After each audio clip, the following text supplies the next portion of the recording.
Other crime news: 23-year-old Kamal Purcell was killed in the Oswald Hospital of St. Thomas yesterday morning.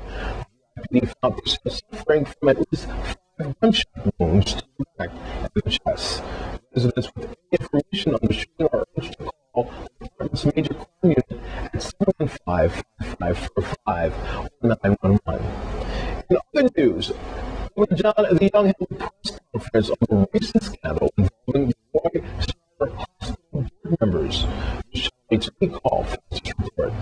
Here at Government House, this is Chapter 2 of this major event, and that is following the press conference for the hospital board, Amos Carty. The governor did make it clear that, yes, in fact, he had told the members of the board to go home.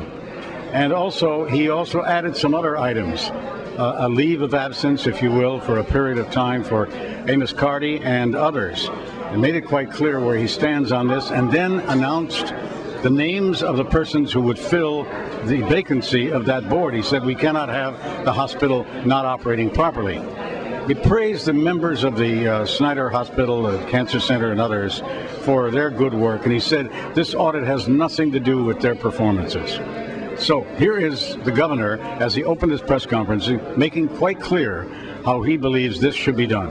I've called this press conference because I feel it necessary to address the extremely serious matters concerning the Schneider Regional Medical Center that have been made public this past week, and to announce what I believe are necessary steps in response to these matters. Accordingly, I have asked for and received the resignations of each and all of the district board members who were on the board during the time when the actions and inactions described in the audit occurred.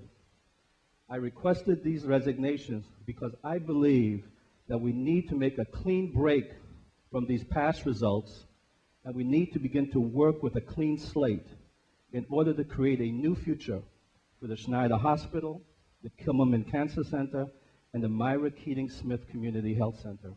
I wish to announce that I have asked the following distinguished residents of the St. Thomas and St. John community to accept the challenge and serve on the district board, and I am pleased that they have agreed to serve our community in this capacity.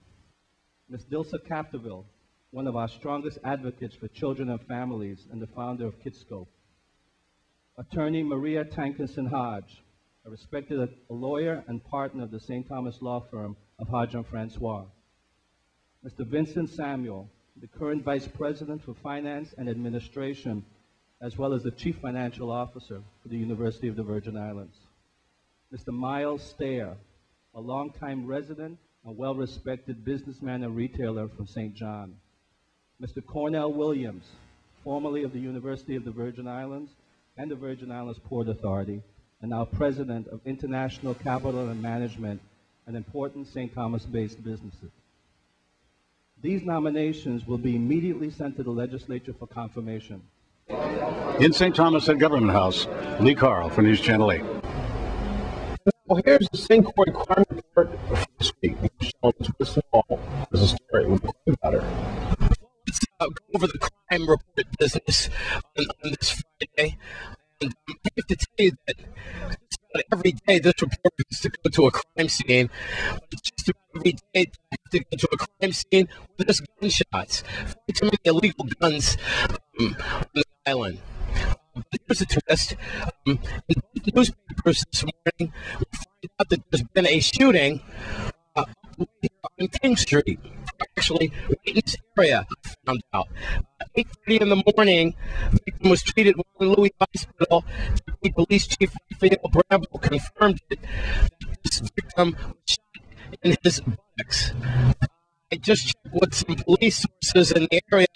They tell me not quite.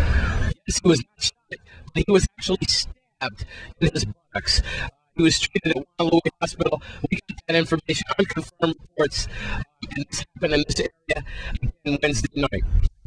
Golden Rock, at the Easterly building, you know, in Cabrillo side, a lot of carjacking. What happened here was the young man was apparently outside of his vehicle. $70 was taken plus his wallet, also his car, a '93 white Lincoln Town the door and was recovered the following morning in the Five Corners area. If you know anything about this carjacking, 770-2211, 778-4950, or you should call 911. And finally, there was a march last night that started here at the fort and into Company Street. We're talking about the road rage incident last month, the life of Dale Hendricks, the Island Dairies employee. The candidate visible last night. You're looking at the black ribbon on the pole there. And they didn't plan to go to the gravesite, but the emotions were running so high, they decided to visit Dale one more time at the gravesite.